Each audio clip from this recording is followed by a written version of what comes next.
संबलपुर विधायक जयनारायण मिश्र और जिला बीजेपी सभापति गिरीश पटेल मध्य तू में गत निर्वाचन बेले जिला सभापति गिरीश पटेल दल विरोधी कार्य करथिले। एमपी पाई पद्मरे एमएलए पाई शंख चिन्ह भोट देबाकू निज समर्थक मानकू कहूथिले बोली जयनारायण अभियोग करिसेंती। गिरीश को एभली दल विरोधी कार्य नहीं बीजेपी राज्य सभापति को चिठी लिखा जाइछि। श्रृंखलागत कमिटी पदक्षेप नेबो बोली विधायक जयनारायण कहिसेंती।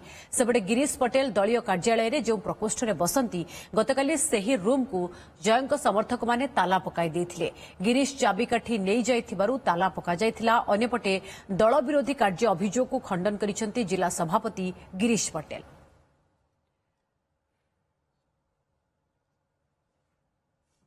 पार्टी ऑफिस रे अनेक रूम अच्छी सबू गुड़ाक चाबी चौकीदार पाखे रहे सेटा जिला सभापति चाबी नहीं जाऊले तो तांको कहगला जे चाबीटा ऑफिस रो चाबी ऑफिस रे रहे एति कथा। दुई रे तांको ना रे डिसिप्लिनरी एक्शन पे हमें लिखिछु कारण विगत निर्वाचन रे से गोटे फूल गोटे शंख पाई प्रचार करथिले गिरीश पटेल एवं तांगर साथी माने।